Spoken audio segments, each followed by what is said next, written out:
In today's episode, we're going to check out ruins from a plantation and sugar mill that was built in the 1820s. Now, it is ruins because in 1836, at the onset of the Second Seminole War, the Seminoles burned it to the ground.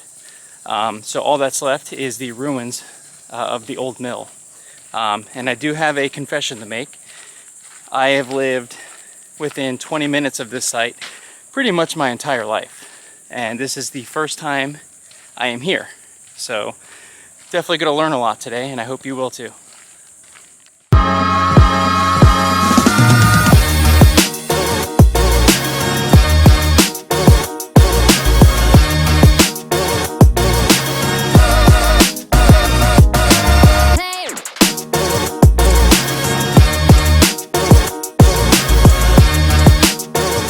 So we are coming up on the ruins now, and this is super cool to see.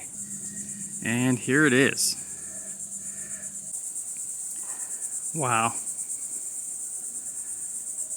This is too cool. There's a lot more left than I envisioned when I learned that they were burned by the Seminoles. Wow.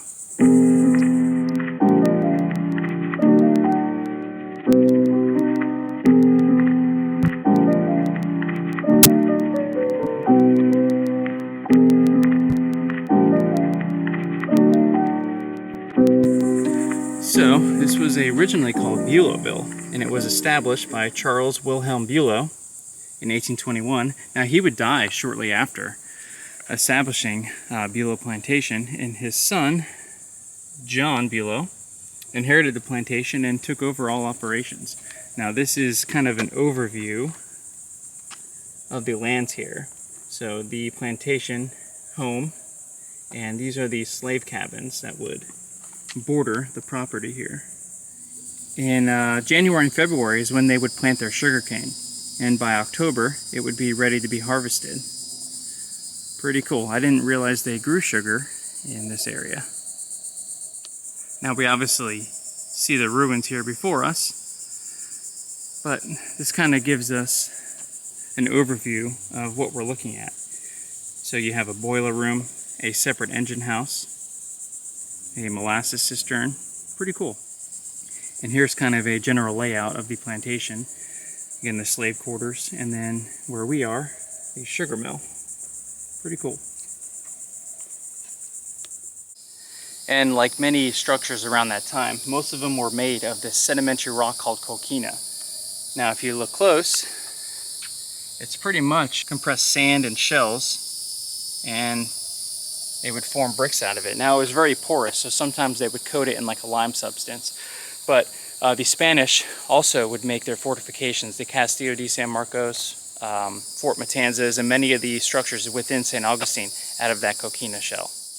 And here's one of the wells that would supply water to be converted into steam to run the machinery here. You don't realize how intricate some of these places are. So now we're making our way through the ruins. This is just too cool. Now that looks like some shoring there to kind of hold up that wall. Now we're walking through the ruins, and they do a pretty good job of describing kind of what you're looking at. So here, on the other side where we saw that well, this is where the boiler and furnace would be, and the steam from that well would power that machinery. Pretty cool. Now it looks like we're going over cane juice and the start of a assembly line. But the sugar cane would be placed on a conveyor belt and then lifted on rollers and then crushed. And the juice ran into settling vats. I guess they called this bagasse. Could be pronouncing that wrong.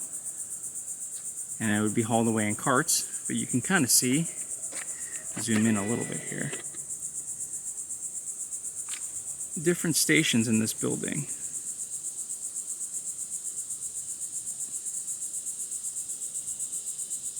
Now here's just a better look at some of those signs from a different angle.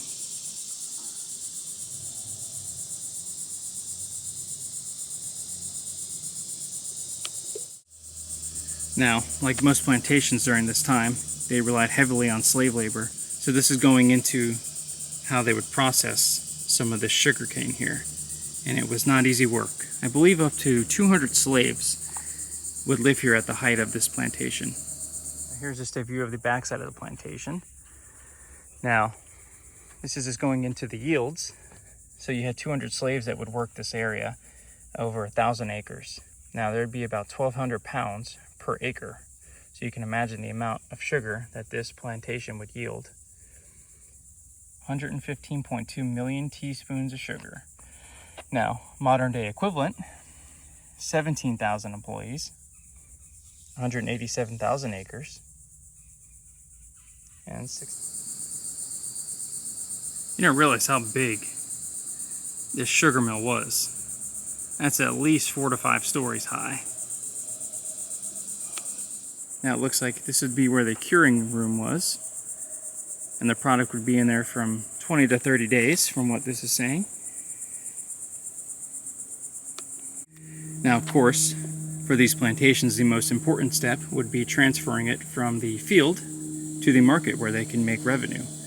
So they would load the finished product onto these boats, and they would go south on the Halifax River to what is now Ponce Inlet. Then they would be loaded onto ships, where they would head back north to major cities like St. Augustine, Jacksonville, and even Savannah. Now, right next to the ruins, they have this interpretive center where they have tons of artifacts that they found here on display, including several tools. Here's some of those artifacts here. Looks like hinges from the doors, and looks like axes, hoes, pitchforks, some nails. I don't know if you can see, but it looks like some machinery, or at least parts of machinery, some nuts and bolts, chains. This thing is pretty cool. A saw. This was a heavily wooded area, not very developed, so I'm assuming those came in handy. And something I almost missed. This is a canoe that was found about 3 miles north of the plantation that was made by slaves in the early 19th century. Wow. Now here's some of the artifacts that were found in the Bulow household. Looks like we got some dinnerware, forks, some bottles, a musket ball, that's pretty cool, some grape shot, doorknob. Huh. Pretty cool.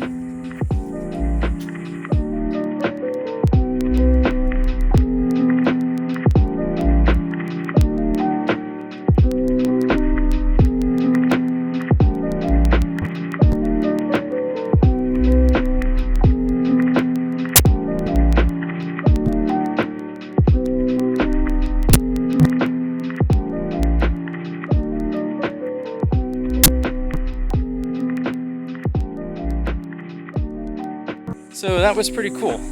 It's nice to venture outside of that military history box a little bit. Obviously I don't really know a whole lot about plantation life and the amount of effort and work that went into it.